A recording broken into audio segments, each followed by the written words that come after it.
Welcome students, हम बात करेंगे प्रॉब्लम की जो कि रिलेटेड है सर्कल्स कनेक्टेड विद ट्रायंगल्स, मतलब जिसमें के सर्कम सर्कल, स्क्राइब सर्कल और इनस्क्राइब सर्कल थे। ठीक है, मैंने इससे पिछले लेक्चर में आपको बताए हैं। अब देखिए, इसमें प्रॉब्लम यह है कि अगर हमारे पास एक ऐसी ट्रायंगल हो जिसकी तीनों साइड्स इक्वल हो, मतलब एक इक्विलैटरल ट्रायंगल हो, ठीक है, जिसमें ए साइड, बी साइड और सी साइड इक्वल है, देन प्रूव दैट के इसमें मतलब R1 मीन्स कि अगर उसमें मैं inscribe escribe circle belong opposite to a vertex, तो उसका रेडियस क्या होगा, R1 होगा। ठीक है, उसकी रेशियो ली जाए अगर इसी ट्राइंगल के साथ, मतलब इसमें अगर एक इसका एक सरकम सर्कल बनाया जाए तो उसके रेडियस को कैपिटल आर कहते हैं, उससे ली जाए। और फिर अगर एक इंस्क्राइब सर्कल लिया जाए, उसी ट्राइंगल में बनाया जाए और उसका रेडियस आर लिया जाए, तो इन तीनों की जो रेशियो होगी वो 3:1 होगी। ठीक है, मतलब सबसे बड़ा रेडियस जो होगा वो इस ट्राइंगल के हवाले से वो किसका होगा, R1, मतलब एस्क्राइब सर्कल का होगा। उससे छोटा, मतलब अगर देखें रेशियो के हिसाब से, तो वो सरकम सर्कल का होगा। सबसे स्मॉल रेडियस होगा इंस्क्राइब सर्कल का या इन सर्कल का। ठीक है, चलें इस बात को प्रूव करने के लिए मैं सबसे पहले लेफ्ट हैंड साइड कंसीडर कर लेता हूँ। मैं लिखता हूँ यहाँ पर कंसीडर लेफ्ट हैंड साइड। ठीक है, तो यहाँ पर चलें लिख लेते हैं हम, और इसी साइड को मैं कॉपी कर लेता हूँ। ठीक है, अब इनकी वैल्यूज जो कि हमने ऑलरेडी प्रूव भी की हुई है, इनको हमने जुबानी याद भी रखना है। मैं एक दफ़ा यहाँ पर आपकी रिवीजन के लिए लिख देता हूँ कि R1 जो है ये किसके इक्वल होता है, एरिया ऑफ ट्राइंगल, जिसे हम यहाँ पर ट्राइंगल के सिंबल से जाहिर कर रहे हैं, डिवाइडेड बाय S-A के इक्वल। ठीक है जी, और S किसके इक्वल होता है ये तो आप जानते हैं कि पैरामीटर जो ट्राइंगल का है इसका हाफ होता है, ये मतलब A प्लस बी प्लस सी, और इसको 2 पे डिवाइड कर दें। और जो हमारे पास R है, स्मॉल r है, ये किसके इक्वल है जी, ये है area of triangle divided by S के। जबकि कैपिटल R जो है ये किसके इक्वल है, ये प्रोडक्ट ऑफ थ्री साइड्स यानी A B C over 4 time area of triangle के। तो ये मतलब वो रिलेशन जो हमें याद होने चाहिए। अब देखिए इसमें इनकी वैल्यूज को याद चलें, अभी इसमें दर्ज करने से पहले हम ऐसा करते हैं कि इनको सिंप्लीफाई कर लेते हैं। ठीक है, हम ये बात जानते हैं कि जो गिवन इंफॉर्मेशन है उसके हिसाब से ए बी और सी इक्वल हैं, तो इसका मतलब कि फिर एस जो है वो किसके इक्वल होगा, वो इक्वल होगा ए प्लस, अब बी भी ए ही के इक्वल है तो मैं ए से ही इसको रिप्लेस कर दूंगा और सी को भी ए से रिप्लेस कर दूंगा, डिवाइडेड बाय 2। तो देयर फॉर या दिस इम्प्लाइज मेरे पास एस जो है वो आ जाएगा 3 टाइम्स ए डिवाइडेड बाय 2 के। ये हमारे पास आ जाएगी वैल्यू किसकी, एस की। ठीक है, यहाँ पर मैंने इसको इस तरह से ब्रैकेट में रख दिया। ठीक है जी, अच्छा इससे नेक्स्ट अगर आप देखें तो हमारे पास एस माइनस ए किसके इक्वल आएगा, एस माइनस ए के लिए अगर आप देखें तो एस किसके इक्वल है जी, 3a/2 के, और इसमें से आप a माइनस कर रहे हैं। इसका अगर आप एलसीएम लें तो हमारे पास 2 इसका डिनोमिनेटर का एलसीएम आएगा, 3a एज इट इज, चूंकि 2 को डिवाइड कर देगा 3a, और जबकि यहाँ पर a का डिवाइजर 1 है, 1 2 को डिवाइड करेगा 2 आएगा, 2a से मल्टीप्लाई होकर 2a बन जाएगा। तो ये हमारे पास आंसर आएगा a/2। इसी तरह s minus B, S minus C भी a/2 आएंगे क्योंकि a, b और c तीनों ही इक्वल हैं। ठीक है, तो देयरफॉर हम कह सकते हैं कि s माइनस a की जगह हम क्या लिख सकते हैं, a/2। ठीक है जी, ये भी हमारे पास एक इंफॉर्मेशन आ गई। अब देखें हम जब इस मतलब साइड को कंसीडर करेंगे तो R1 की जगह लिखेंगे एरिया, मतलब ये area of triangle divided by S minus. तो एरिया ऑफ ट्राइंगल जो है बाय यूरोस फार्मूला, ये बात हम जानते हैं कि किसके इक्वल है, ये इक्वल होता है जी स्क्वायर रूट ऑफ S।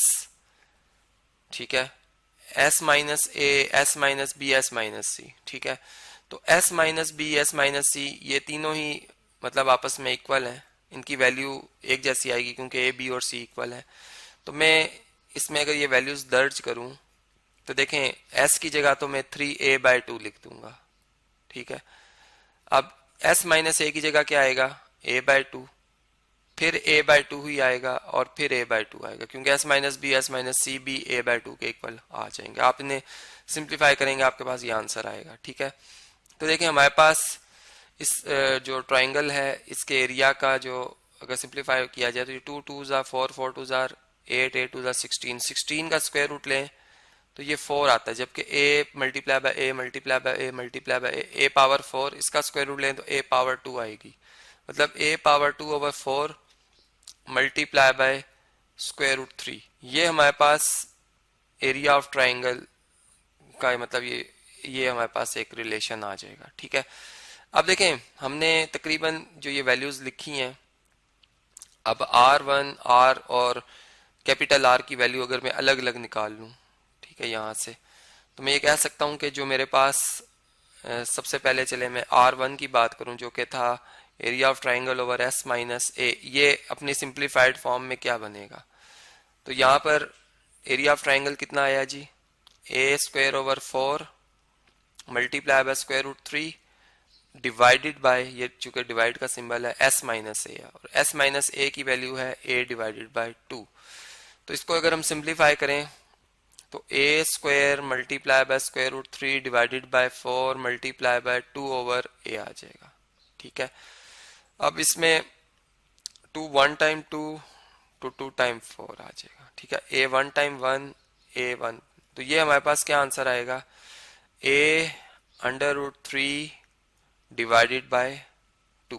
ठीक है, तो ये R1 है। ठीक है, R1 की वैल्यू में अब अलग से एक जगह पे लिख देता हूं कि R1 जो हमारे पास आया है ये आ गया था जी इसका answer a multiply by under root 3 divided by 2।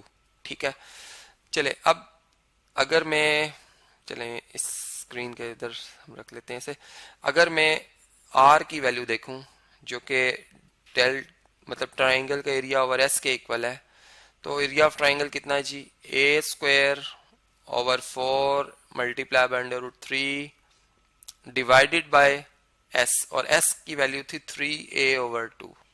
ठीक है, ये आप देख सकते हैं स्क्रीन पे मैंने लिखी भी हुई है, तो ये बन जाएगा a square over under root 3 over 4 और मल्टीप्लाई बाय 2 ओवर 3a। ठीक है, तो ये यहां से आप अगर देखें तो 2 1 टाइम 2 2 2 टाइम 4 इसका a स्क्वायर को खत्म कर देगा, पावर 1 रह जाएगी। तो हमारे पास जो स्मॉल r है इसकी वैल्यू, सॉरी स्मॉल r की वैल्यू जो है ये क्या आ जाएगी जी, a अंडर रूट 3 ओवर 6। ठीक है, ये हमारे पास वैल्यू आ जाएगी। इसी तरह अगर मैं कैपिटल R देखूं जो इक्वल था A B C over 4 time delta के, तो ये किसके इक्वल आ जाएगी, ए बी और सी इक्वल है तो a multiply bye a multiply bye a आ जाएगा। ठीक है, जबकि डेल्टा जो है मतलब जो सॉरी ट्राइंगल का एरिया है ये किसके इक्वल है जी, ये a square over 4 under root 3 के इक्वल है। ठीक है, तो यहाँ पे 4 भी लिखा हुआ है और फिर a square under root 3 over 4 भी आएगा, तो ये 4 इस 4 को कैंसिल कर देगा। ठीक है, और ये a स्क्वायर इन दो a को खत्म कर देंगे, तो हमारे पास जो आंसर आएगा वो a ओवर अंडर रूट 3 आ जाएगा, a ओवर अंडर रूट 3। तो ये कैपिटल R की जगह मैं लिख दूंगा a ओवर अंडर रूट 3। तो अब देखें लेफ्ट हैंड साइड जो थी उसको मैं अगेन अगर लिखूं तो वो ये थी कि R1 की रेशो कैपिटल R से और फिर रेशो स्मॉल r से ली जा रही थी। अब ये वैल्यूज जो हमने यहाँ पर लिख ली हैं अगर इनको दर्ज किया जाए तो ये है a अंडर रूट 3 ओवर 2। ठीक है, ये है a अंडर रूट 3 ओवर 6। ठीक है जी, और ये हमारे पास कितनी है, ये बल्कि स्मॉल r थी, ये मैंने थोड़ी गलत लिख दी, कैपिटल R की value a over under root 3। ठीक है, जबकि स्मॉल r की जो वैल्यू है वो है a under root 3 divided by 6। ठीक है जी, ये आ जाएगी। अब आप अगर देखें तो इसमें अगर मैं यूं मल्टीप्लाई कर दूं इस रेशो को चूंकि हम एक ही नंबर से अगर मल्टीप्लाई कर दें तो कोई फर्क नहीं पड़ता, तो रेशो को मैं मल्टीप्लाई कर रहा हूं 2 ओवर a अंडर रूट 3 से। ठीक है, तो जब मैं मल्टीप्लाई करूंगा हर टर्म को रेशो की तो a under root 3 over 2 multiply हो जाएगा 2 ओवर a अंडर रूट 3 से। ठीक है। फिर a over under root three भी मल्टीप्लाई हो जाएगा 2 over a under root three से, ठीक है। और फिर a under root three over six भी मल्टीप्लाई हो जाएगा 2 over a under root three से। तो ये कैंसलेशन हो जाएंगी यहाँ पर, ये हमारे पास 1 आ जाएगा आंसर। यहाँ से हमारे पास 2 ओवर थ्री आ जाएगा, क्योंकि ये अंडर रूट थ्री मल्टीप्लाई का 3, और यहाँ पर ये 1/3 आ जाएगा। और अगर मैं अब 3 से मल्टीप्लाई करूँ तो 3 1 टाइम 3 से यहाँ मल्टीप्लाई करेंगे तो कैंसिल हो जाएगा डिनोमिनेटर का 3 और यहाँ पे भी डिनोमिनेटर का 3। तो ये 3:1 रेशो मतलब राइट हैंड साइड हमारी आ जाएगी।